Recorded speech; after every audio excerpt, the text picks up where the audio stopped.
Olá, querido irmão, querida irmã, estimado ouvinte. Pela graça de Deus, estamos aqui para o estudo de mais uma lição. Oremos ao Senhor. Pai nosso que estás nos céus, santificado seja o teu nome. Obrigado, Senhor, pelo dom da vida e pela oportunidade de estudarmos a tua palavra. Te agradecemos pelo sacrifício de Cristo Jesus na cruz do Calvário, nos dando a oportunidade de salvação.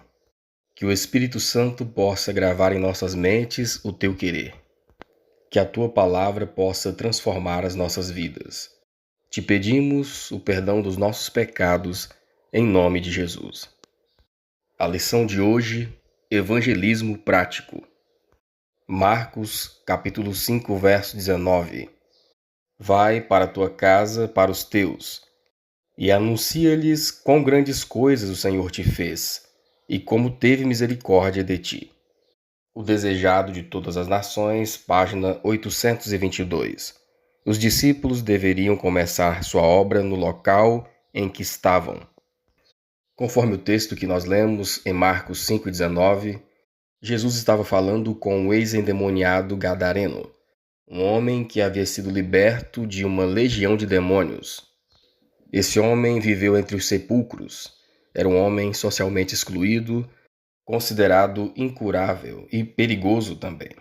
Vivia dominado por forças demoníacas, sem condições morais, teológicas ou sociais para pregar. Humanamente, ele era o último que alguém escolheria para ser um missionário. Mas aquele homem, ao ser liberto por Cristo, ele fez um pedido a Jesus. Aquele homem pediu para seguir Jesus fisicamente, mas Jesus não permitiu, mas deu-lhe uma missão. Vai e anuncia. Vai para a tua casa e anuncia para os teus.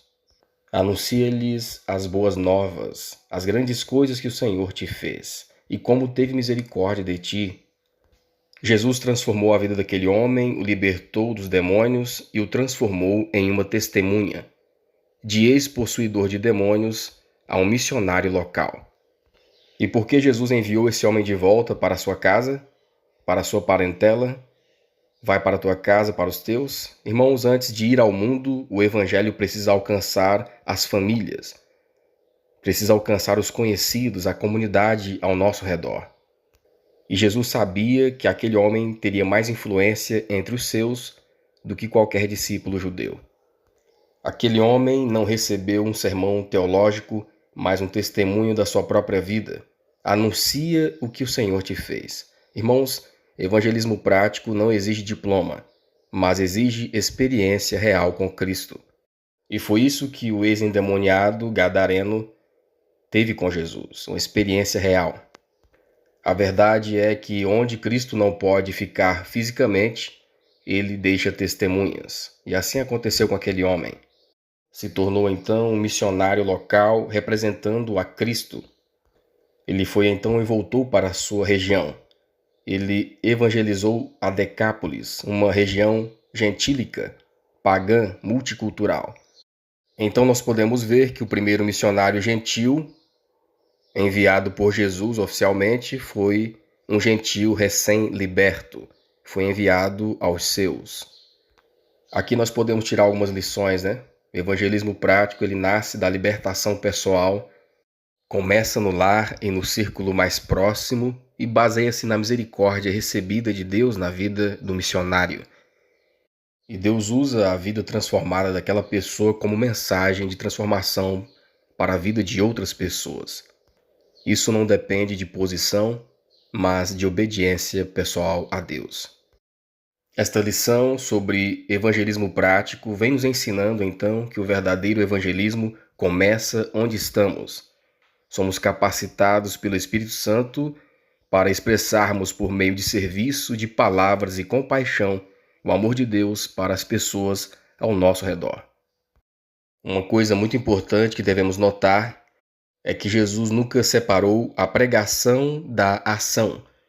O Evangelho não é apenas uma mensagem a ser anunciada, mas uma vida a ser compartilhada. Desde o Pentecostes, Deus ele demonstra que o poder do Espírito Santo é concedido para alcançar pessoas reais, em necessidades reais, e começando pela própria casa. O evangelismo prático revela um cristianismo vivo, acessível e transformador. O primeiro tópico, muitas nações reunidas. Nós aprendemos no primeiro tópico conforme Atos 2, de 1 a 4. Aprendemos quando ocorreu pela primeira vez o cumprimento da promessa de Cristo de conferir poder especial aos discípulos. E cumprindo-se o dia de Pentecostes, estavam todos concordemente no mesmo lugar, e de repente veio do céu um som como de um vento veemente e impetuoso. Encheu toda a casa em que estavam assentados, e foram vistas por eles línguas repartidas, como de fogo, as quais pousaram sobre cada um deles. E todos foram cheios do Espírito Santo e começaram a falar noutras línguas, conforme o Espírito Santo lhes concedia que falassem. O Pentecostes, ele marcou o início visível da missão cristã mundial. O Espírito Santo desceu como línguas de fogo, simbolizando então zelo, pureza e poder divino para levar a mensagem às nações. Conforme Atos 2, de 5 a 11, o dom de línguas foi necessário porque havia pessoas de muitas nações ali. Muitas pessoas representando várias nações ali naquela localidade. E Deus milagrosamente removeu a barreira da comunicação. A verdade é que ao receberem o Espírito Santo fez em um momento o que os discípulos não poderiam alcançar em toda uma vida. Queridos irmãos e irmãs, Deus não espera que sejamos suficientes. Ele supre exatamente onde somos limitados. Quando a missão é dele, o poder também vem dele. O evento do Pentecostes nos ensina que o Evangelho é universal. Devemos pregar a todas as pessoas. Mas ele começa com obreiros disponíveis. Começa com pessoas que se colocam nas mãos de Deus para serem usadas como instrumentos da sua obra. O segundo tópico, testemunhando em outros idiomas. Nós aprendemos aqui no segundo tópico, conforme 1 Coríntios 12, 28 e 30, o que o apóstolo Paulo nos declara sobre o verdadeiro dom de falar em outros idiomas e como isso se aplica hoje. E a uns pôs Deus na igreja, primeiramente apóstolos, em segundo lugar profetas, em terceiro lugar doutores, depois milagres, depois dom de curar, socorros, governos, variedades de línguas. Têm todos o dom de curar, falam todos diversas línguas, interpretam todos. Então perguntamos, todos recebem o mesmo dom? Conforme 1 Coríntios 12, 28, verso 30. Nem todos falam línguas. Deus distribui dons conforme a necessidade da obra. Assim, a salvação e os dons são dádivas da graça de Deus. Cada talento deve ser desenvolvido para servir a obra do Senhor. E hoje Deus chama pessoas que já dominam algum idioma ou vários idiomas e as incentiva à preparação consciente de obreiros locais para a pregação do Evangelho em outras línguas. O Espírito Santo não anula o esforço humano, mas ele o potencializa. Evangelismo eficaz une dependência espiritual e prepara o responsável. Desperdiçar os talentos que Deus nos deu é comprometer a missão dada por Ele também. O terceiro tópico, fatores essenciais para o sucesso. Nós aprendemos aqui no terceiro tópico por que a preparação é indispensável. A preparação para pregarmos o Evangelho é indispensável. Por quê? Conforme 2 Timóteo 2, verso 15. Procura apresentar-te a Deus aprovado como obreiro que não tem do que se envergonhar, que maneja bem a palavra da verdade. E então, por que a preparação para pregarmos o Evangelho é indispensável?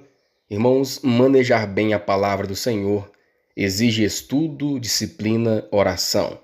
Exige ação da nossa parte. Quando nos dispomos e nos preparamos para pregarmos o Evangelho, Deus então nos capacita com o poder do Espírito Santo, mas também devemos então nos dispor a fazermos a nossa parte, que é nos prepararmos para sermos usados por Deus no trabalho de ganhar almas. E o espírito de profecia nos fala que ganhar almas requer preparo tão sério quanto qualquer profissão. E ainda mais, pois lida com destinos eternos. O segredo do sucesso espiritual, irmãos, é intimidade com Deus. O segredo do evangelismo prático é intimidade com Deus. Que proteção divina foi prometida aos discípulos de Cristo que saem para proclamar a mensagem da verdade? Marcos 16, verso 18. Pegarão em serpentes, e se beberem alguma coisa mortífera, não lhes fará dano algum. Nós temos aqui o exemplo de Paulo em várias situações na sua missão de pregar o Evangelho, que Deus o livrou de vários males em várias situações para que a mensagem da verdade fosse proclamada, aonde Deus queria que ela chegasse. Então, conforme Marcos 16, 18 e Atos 28, de 1 a 5, Deus promete proteção àqueles que cumprem a sua missão. Queridos irmãos e irmãs, a verdade é que o verdadeiro poder não está nos métodos, mas na comunhão com Deus. Deus protege seus servos não para exibicionismo, mas para que a missão avance sem ser frustrada. O quarto tópico, ministrando aos enfermos. Que poder adicional Jesus concedeu aos seus discípulos e como eles reconheceram esse poder, conforme Lucas 9, verso 1, Lucas 10, 17. E como Cristo respondeu, Lucas 10, verso 20. E convocando os seus 12 discípulos, deu-lhes virtude e poder sobre todos os demônios, para curarem enfermidades. E voltaram os 70 com alegria, dizendo: Senhor, pelo teu nome, até os demônios se nos sujeitam. Mas não vos alegreis, porque se vos sujeitem os espíritos. Alegrai-vos antes por estarem os vossos nomes escritos nos céus. Então nós vemos aqui como Jesus orientou seus discípulos e a atitude correta que eles deveriam ter diante do poder recebido. Jesus orientou seus discípulos e ainda os direcionou. Jesus então direciona a alegria dos discípulos e os faz refletir que mais importante do que milagres é a salvação. Mais importante do que fazer milagres é estar com seu nome escrito no livro da vida do Cordeiro. Devemos lembrar que somos apenas um instrumento nas mãos de Deus. O poder é de Deus, o milagre é de Deus, a salvação vem de Deus. Temos o perigo de cairmos no eu fiz, né? Nós não podemos fazer isso. Somos apenas instrumentos na obra do Senhor. O perigo do sucesso é o eu. Reconhecer a própria fraqueza mantém o obreiro dependente de Deus. Quem faz a obra por meio de cada um de nós é o próprio Cristo Jesus, é Deus na nossa vida. E nós vemos Jesus aqui então ministrando aos enfermos. Jesus curou a sogra de Pedro, curou vários endemoniados, um homem cheio de lepra. Jesus então curou pessoas que tinham problemas físicos, mentais e espirituais. Durante seu ministério, Jesus dedicou mais tempo a curar os enfermos do que a pregar. Seus milagres confirmavam a verdade de suas palavras, de que tinha vindo salvar e não destruir. Então a obra que Jesus fazia, ele curava, restaurava e despertava gratidão e fé nos corações das pessoas. Hoje a nossa obra também é imitarmos o exemplo de Jesus, levarmos a mensagem aos doentes, tanto físicos, mentais e espirituais. E hoje também, por meio da obra médico-missionária, podemos dar continuidade à obra de Cristo, ao exemplo de Cristo na pregação do Evangelho aos enfermos. E nós vemos também que Pedro e João, após a ascensão de Cristo aos céus, deram continuidade à obra de Cristo. Os discípulos deram continuidade à obra de Cristo. Muitos milagres eles fizeram em nome de Jesus, curando pessoas paralíticas, expulsando demônios, curando as suas enfermidades e também mostrando o caminho da salvação em Cristo Jesus. A cura, o milagre, abre portas que o discurso não alcança. Onde o amor de Cristo toca o sofrimento humano, corações se abrem para a verdade eterna. Por isso, ainda hoje devemos usar os métodos divinos para a pregação do Evangelho. O quinto tópico, aliviando o sofrimento humano.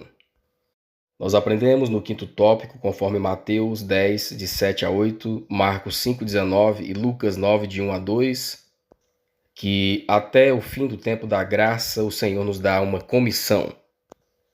Até o fim do tempo da graça o Senhor nos deu uma missão, que é a de pregarmos o Evangelho. Pregarmos, curarmos e testemunharmos do amor de Deus. Tudo isso integrado. Por meio de nós, Deus quer alcançar outras pessoas. É o Espírito Santo que nos capacita para levarmos cura, para testemunharmos e para pregarmos do amor de Jesus. Podemos levar cura por meio da obra médico-missionária, uma melhor forma de alimentação, melhores hábitos de vida, tudo isso fundamentados na palavra de Deus. Podemos dar o nosso testemunho de vida, a transformação que Cristo fez na nossa própria vida. E podemos levar também essa transformação que Cristo operou em nós à vida dos que estão ao nosso redor. Podemos levar a palavra de Deus, a mensagem do Evangelho, a boa nova, que Cristo cura, que Cristo salva, que Deus quer nos levar para a eternidade. Podemos então servir a humanidade, expressando o caráter de Deus na nossa própria vida. O amor revelado em serviço altruísta é mais poderoso do que a força ou a condenação. E Cristo deseja alcançar corpo e alma.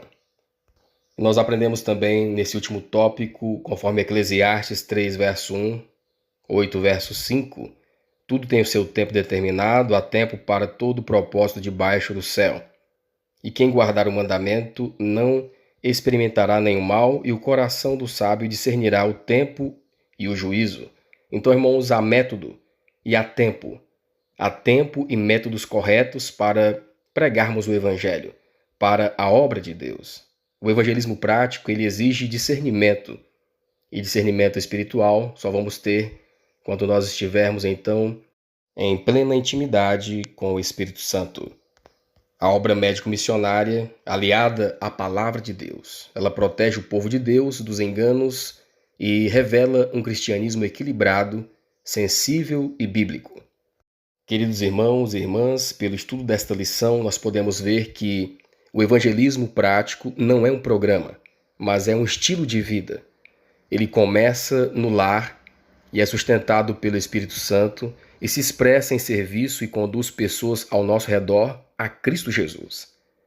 E quando a igreja vive esse modelo, quando o evangelho deixa de ser apenas anunciado, deixa de ser apenas teórico, ele é visto, é sentido e é experimentado. Jesus disse para aquele ex-endemoniado gadareno: vai para a tua casa e para os teus. Irmãos, a missão começa onde nós estamos, com as pessoas que estão ao nosso redor, com o que somos. E cheios do Espírito Santo, nós podemos levar a mensagem onde nós estamos. Devemos começar onde nós estamos. No nosso próprio lar, na nossa vizinhança, na nossa comunidade. Se nós nos dispusermos, Deus vai fazer a obra. Que Deus nos abençoe para que possamos compreender a sua palavra. Esse é o nosso desejo e a nossa oração.